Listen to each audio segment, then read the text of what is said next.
एक और बड़ी खबर है, रीट पेपर लीक प्रकरण में ईडी की बड़ी कार्रवाई। प्रवर्तन निदेशालय ने प्रकरण में पहली गिरफ्तारी की है। ईडी ने रामकृपाल मीणा को गिरफ्तार कर लिया है। रामकृपाल को जयपुर के पीएमएलए कोर्ट में पेश किया गया। कोर्ट ने 27 जून तक आरोपी को ईडी के रिमांड पर भेजा है। अब रामकृपाल मीणा से पूछताछ के आधार पर और हो सकती है गिरफ्तारियां, ये भी जानकारी मिल रही है।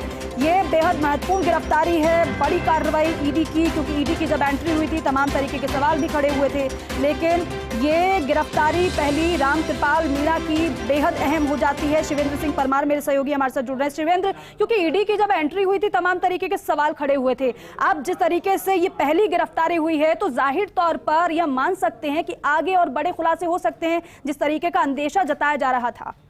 देखिए, तकरीबन 1 से 1.5 महीना इस पूरे प्रकरण में ईडी की एंट्री को हो चुका, लेकिन ये कह सकते हैं कि इन 1.5 महीनों में पहली बार कोई ऐसी चीज दिखी है जिससे लग रहा है कि हाँ, ईडी गंभीरता से इस प्रकरण की जांच कर रही है। क्योंकि अभी तक 2 पेपर लीक की जांच ईडी कर रही है राजस्थान में। पहला रीट पेपर जिसमें रामकृपाल मीणा की गिरफ्तारी हुई है, और दूसरा जो प्रकरण है वो है आरपीएससी में 2nd ग्रेड का पेपर लीक हुआ था। लेकिन हमारे पास जो खबर है दीपिका, वो ये है कि रीट का जो पेपर है उस पर ईडी ज्यादा फोकस कर रही है, क्योंकि ईडी को ऐसा लग रहा है कि इस प्रकरण में जो बड़े नेता हैं राजस्थान के वो शामिल हो सकते हैं और कुछ और प्रभावशाली लोग इसमें शामिल हो सकते हैं।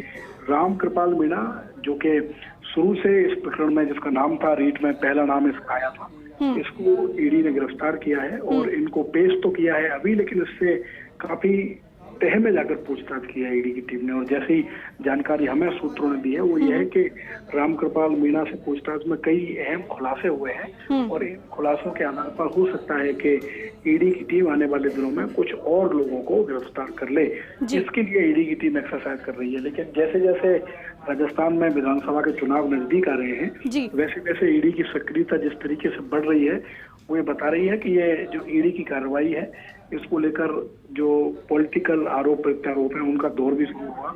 लेकिन फिलहाल ये बड़ी खबर है कि रामकृपाल मीणा को ईडी ने गिरफ्तार किया है। उनको 27 जून तक रिमांड पर भेजा है। 27 जून लंबी अवधि है। आप देखिए, तकरीबन 6 दिन है, तो 6 दिन में ईडी और कोशिश करेगी कि उनसे अधिक से अधिक चीजें निकलवा सके कि रामकृपाल मीणा किसके संपर्क में थे, क्या कोई बहुत बड़ा मंत्री या बहुत बड़ा नेता तो उनके टच में नहीं था, जो पैसा उनको पेपर आउट करने से मिला वो कहाँ से आया, किस तरीके से उन्होंने पैसे को ब्लैक से व्हाइट करने में कोशिश की, कहाँ खपाया, इन सभी सवालों के जवाब जानने की कोशिश करेगी ईडी। लेकिन ये कह सकते हैं कि ये पहली बड़ी कार्रवाई है ईडी की राजस्थान में पेपर। जी शिवेंद्र, वाकई में बेहद महत्वपूर्ण और ये बड़ी कार्रवाई, लेकिन साथ ही साथ क्योंकि पेशी भी कोर्ट में हुई है, महत्वपूर्ण दस्तावेज ईडी के हाथ लगे हैं रामकृपाल के खिलाफ।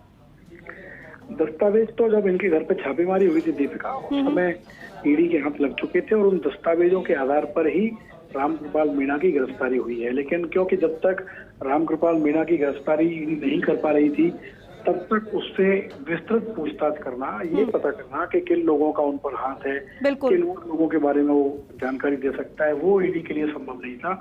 लेकिन अब जबकि रिमांड मिल गया है ईडी को पीएमएलए कोर्ट से, तो उम्मीद की जा रही है कि कुछ बड़े खुलासे। ठीक है शिवेंद्र, एक गिरफ्तारी हो गई, अब देखना ये